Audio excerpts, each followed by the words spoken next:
Okay, is that personal sword talk for you, Tommy? Okay, here's your sword, and here's another attempt at a video. I inadvertently deleted the video that I shot before I put the sword together. As you know, the sword comes in a what's called a shitasaya. The blade is in this wooden structure. When you pull this out, the metal blade's in here, and this wooden blade is actually the holder in here so that you can look at the shitasaya. But when they send it over, they don't even send it attached. Like the tsuba is separate and everything is separate. So I obviously have to put everything together because I have trouble explaining to them that in the West the sword has a handle. So they like the naked sword.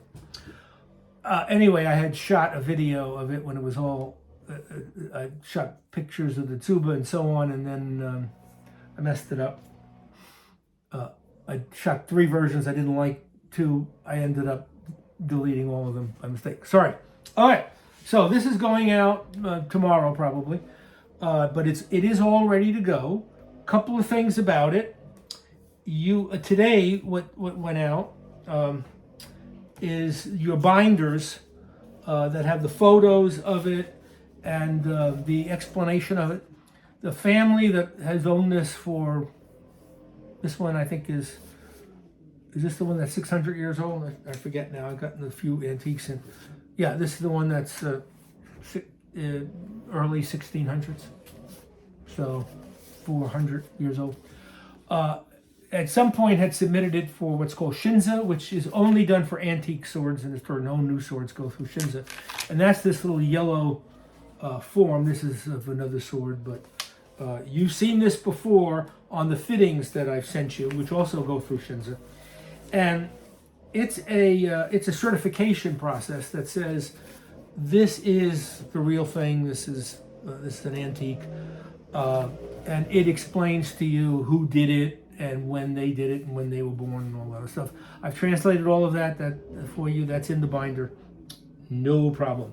In addition, they had it appraised by the AOI, which is like the Christie's or Sotheby's of Japanese sword people. We're taping over here. Quiet out there. That's my garden. And this is a nice little piece. It's the appraisal form. When they appraise things, they don't appraise it by price. They appraise it, again, this is the real thing. This is who this guy was, who did it, and so on and so forth. They mention what his specialty was, which, as we've discussed, is that different type of Hamon with a design called Madari, which means wave, and Choji, which means plum blossom. And normally I don't like plum blossom designs because they're usually the way they are, they're kind of ugly kind of thing. What I love about this one, and the reason I got this sword, if you remember, I got this sword and you stole it from me. But the reason I got it is because he does it distinctively different. And he has the more separation in between those, so it doesn't look like one kind of crazy kind of Hamon design. I'll send you someday some pictures of what Chobi design tends to look at. I never have my new smiths emulate that design because I don't like it. But this one's distinctive, and when they're separate like that, they're harder to do, and they're called fist Chobi. And he does a lot of them, hence sword of many fists, which I kind of like.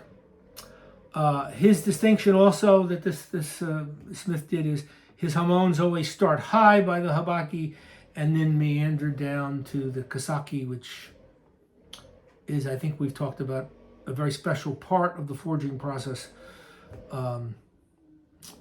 And the design is that's really great. All right, when we put swords back, we always do it I'll reiterate, we always put it kind of at that angle, rest it on that spine, and then we slide it in on the spine slowly so it goes in straight. Well, the reason we emphasize sliding it on the spine is if the sword rides up, it'll cut the top of the scabbard, which we call the saya, and a lot of old swords have that, where it's cut. That's it. Your saya here is a chocolate brown that emulates the night sky. It's in fantastic shape for being centuries old. Fantastic. The other thing about your sword is, and this is one of the reasons I got it, the kogai, which I have on some swords, you have it on Dreamcatcher. This one's different. This one, it's kind of rare. It's a split kogai, so it can be used as chopsticks. And the two pieces ingeniously snap together right where the crest is. And this is the crest of a powerful daimyo. There's a couple other hints on this that tell us that this was a exceptionally wealthy, prominent daimyo feudal lord. So that goes back in that little really nice separate compartment that they carve in, that I'm always so impressed with. Your kozuka is full of centuries of rust, the blade. The first thing to know about this is it's unusual to have the blade. With kozuka collections and art museums and private collectors, is people collect the handles. Again, they don't care anything about the blade, because the blades usually don't survive. They rust out in decades, let alone centuries, and they throw them away. They just don't care. This particular kozuka has the blade. Again, big checkoff. It is signed. Big deal. It is high quality. It is it's kind of a bamboo design. Extra work, of course. This is called shakudo, which is gold and copper, and the crest.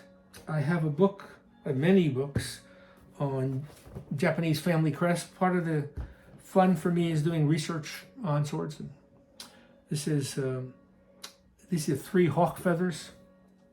We know that was a prominent family. But some of the samurai were allowed to carry, the samurai army of the daimyo were allowed to carry that crest.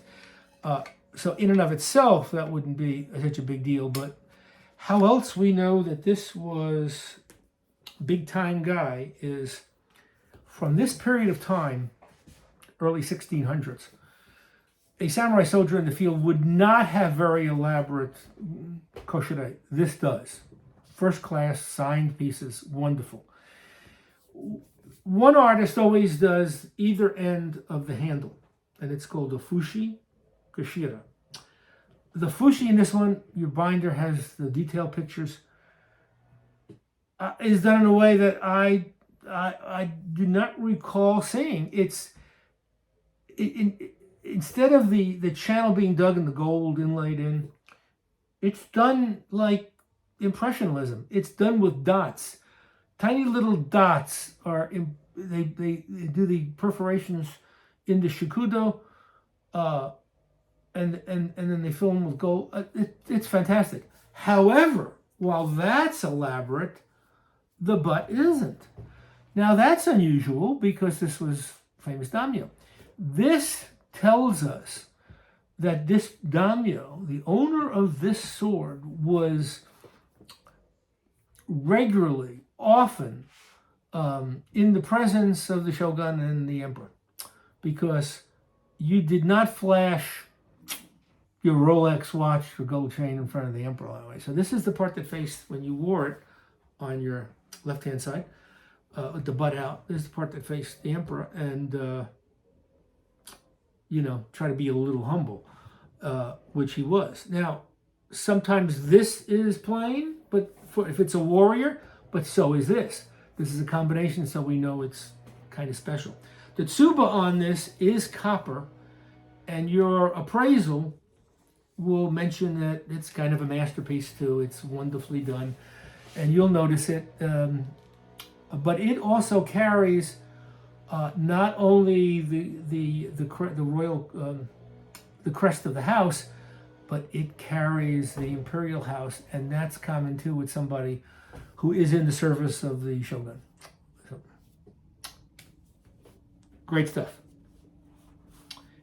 In addition to your papers, your official paper, you have something rather rare. It's called an oshigata.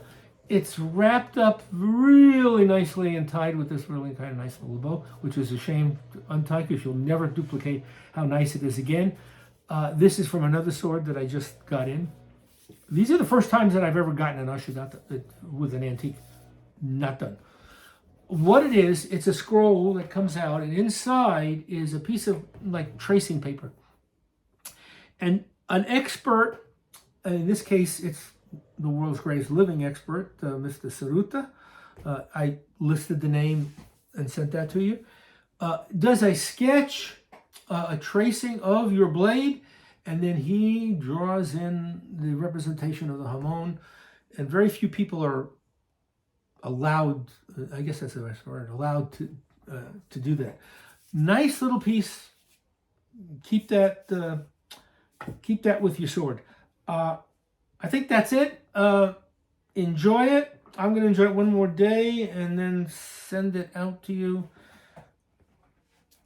It's a beautiful piece, and I enjoyed having it. Talk to you soon. Bye-bye.